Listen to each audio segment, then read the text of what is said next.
There's no corruption. There's no corruption. She's the only person. She's the only person.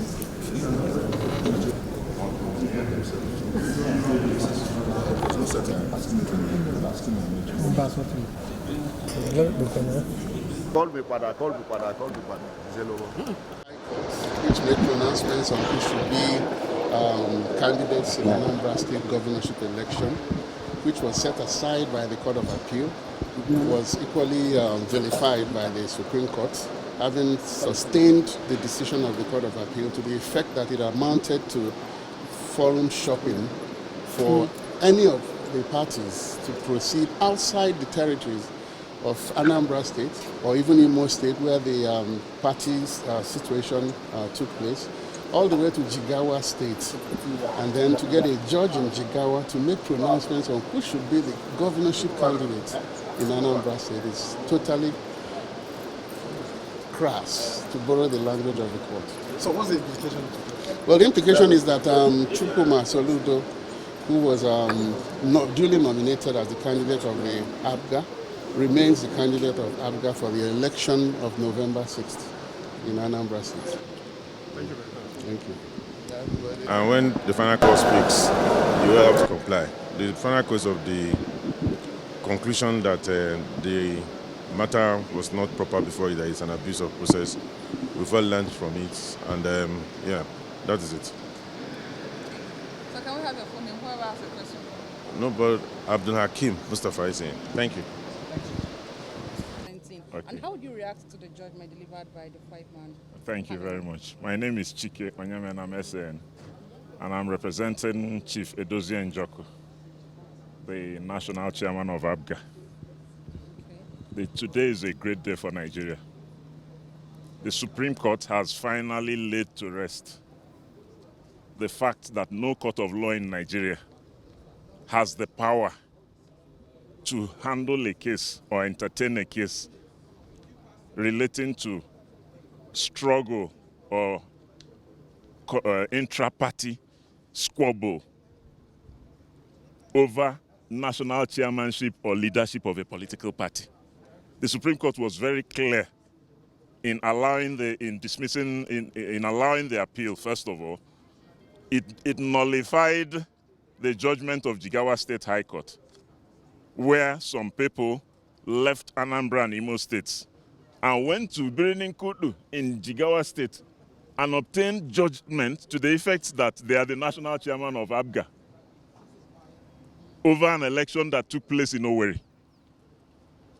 Having declared it null and void and described it as forum shopping, the court went further in allowing the appeal to make it clear that APGA national chairmanship can only be settled by APGA itself, that the law courts don't have power to determine who is national chairman of APGA. With this judgment now, it puts an end to politicians going from state to state to get judgments from different law courts, declaring them national chairman of their party, respective parties. It is a good day for the judiciary. I hope the politicians will learn a lesson from this. What happened in the Jigawa State High Court was that some people went and filed a case against each other for a declaration that Chief Edozie Njoku, who was the duly elected national chairman at the Owerri Convention of APGA, had been suspended from office without making Chief Edozie Njoku, my client, a party to the suit. And then the court in Jigawa declared that my client had been removed as national chairman of APGA when he was not a party to that suit. So the Supreme Court now has said no law court has the power to determine who is national chairman of not only political party, they mentioned APGA. So that puts an end to the question. What then do you understand from that? My understanding is that everybody reverts to the status quo.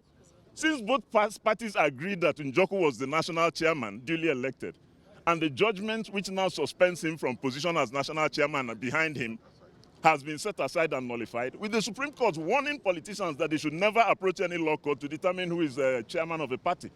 And then the presiding justice, Honorable Justice Mary Peter-Odili, was very specific that the national chairmanship of APGA should be determined by the party itself, not by judgment in Benin Kodo High Court. So it's a great day, a great celebration. With this, you can put 2 and 2 together to know who is the valid chairman of APGA. Thank you, candidate. You see, the truth is that it was the Jigawa judgment. Jigawa judgment led to installation. Jigawa judgment led to installation of Umeoji, Chief Umeoji. Jigawa judgment has been nullified. Then Kano Court of Appeal judgment declared that Professor Soludo is the governorship candidate of APGA. Now, Supreme Court has now said no court has power to determine who is national chairman of APGA. And it was the national chairman declaration that led to the installation of Soludo by a party, by a law court.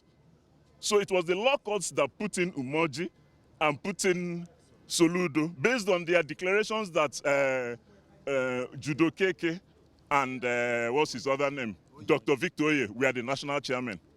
And the Supreme Court says no court has power to determine who is national chairman. What does that mean? It means that the rug has been pulled off the feet. I advise you to go to APGA and ask. I'm not a politician, I'm a lawyer. I'm just... Victor Oye is no more the chairman of the party. If you say that Victor Oye has been removed, Supreme Court said court doesn't have power to put or remove anybody, to declare anybody chairman, that the APGA should go and resolve its matter. And the truth is that in the case that they've decided today, both parties agreed that Chief Edozie Njoku is the national chairman. Yes. So having failed... So to find out the candidate that emerged from Edozie's own primary is for APGA to answer you. You have to interview Njoku, not Njoku's lawyer in the Supreme Court. Thanks for checking out SYMFONI on YouTube. Please be sure to subscribe and like our videos for updates.